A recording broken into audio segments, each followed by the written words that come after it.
ഇത് മാസ് മോട്ടോഴ്സിൽ നിന്നാണ് Honda Activa 5G വണ്ടി നമ്മൾ വർക്കിന് കയറ്റിയിട്ടുണ്ട്. അതിനകത്ത് മെയിനായിട്ട് നമുക്ക് പറഞ്ഞ കംപ്ലയിൻറ്റ് ടെയിൽ ഗ്ലാസ് മാറ്റാനുണ്ട്, ബാക്കിലെ ഗ്ലാസ് പൊട്ടിപ്പോയിട്ടുണ്ട്. പിന്നെ ഫ്രണ്ട് ബുഷ് സെറ്റ് ചെക്ക് ചെയ്തിട്ട് ആവശ്യമെങ്കിൽ മാറ്റാം. പിക്കപ്പ് ചെക്കപ്പ് പറഞ്ഞിട്ടുണ്ട്, ചെക്കപ്പ് മാത്രം ചെയ്താൽ മതി എന്ന് പറഞ്ഞാൽ.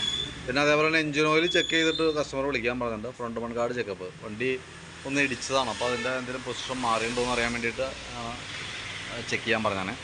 നമുക്ക് ടൈലൈറ്റിൻ്റെ ഗ്ലാസ് മാത്രമായിട്ട് കിട്ടിയിട്ടുണ്ട്, നമ്മൾ ടൈലൈറ്റ് ഗ്ലാസ് മാറ്റിയിട്ടുണ്ട്.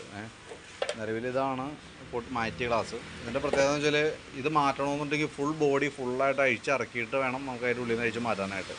പിന്നെ ഇതിൻ്റെ ഉള്ള പോരായ്മ എന്ന് വെച്ചിട്ടുണ്ടല്ലോ, അപ്പോൾ നിലവിൽ നമുക്ക് ഇപ്പോൾ ഗ്ലാസ് മാത്രമായിട്ട് കമ്പനി വരുന്നുണ്ട്, അതിനേക്കാളും ഉപരി അസംബ്ലി ആയിട്ടും വരുന്നുണ്ട്. ഈ അസംബ്ലി മാറ്റുന്നതും ഗ്ലാസ് മാറ്റുന്നതും തമ്മിലുള്ള വ്യത്യാസം എന്ന് വെച്ചാൽ അസംബ്ലി ആയിട്ട് വന്ന സമയത്ത് കമ്പനി പ്രസ് ചെയ്ത് ക്ലിയർ ആയിട്ടാണ് വന്നത്.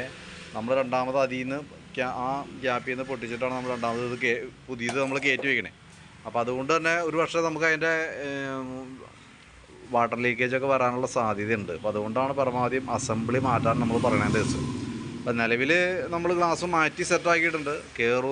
കയറുമെന്നല്ല പറയണേ, പക്ഷേ കയറാനുള്ളൊരു സാധ്യത നിലവിലുണ്ട്. ചില കേസിൽ അങ്ങനെ വന്നിട്ടുണ്ട് കേട്ടോ. കുഴപ്പമില്ല, നമുക്കിപ്പോൾ സെറ്റിങ് കറക്റ്റാണ്, വേറെ പ്രോബ്ലംസൊന്നും ഒന്നുമില്ല. പിന്നെ നമുക്ക് ഇതിൻ്റെ ഫ്രണ്ടിലേക്ക് വരുമ്പോൾ ഫ്രണ്ട് ബുഷുകൾ കംപ്ലയിൻ്റ് ഉണ്ട്. അതായത് ഇവിടുത്തെ ലിങ്ക് ബുഷൊക്കെ പോയി കിടക്കുന്നുണ്ടോ, ലിങ്ക് ബുഷ് ഷെയ്ക്ക് ഉണ്ട് ഈ സൈഡും. അപ്പോൾ ലിങ്ക് ബുഷും ഗ്രീൻ ബുഷും കംപ്ലയിൻ്റാണ് ഫ്രണ്ടിലത്തെ. അപ്പോൾ ഈ രണ്ട് ബുഷ് സെറ്റ് നമുക്കൊന്ന് മാറ്റിയിടാം.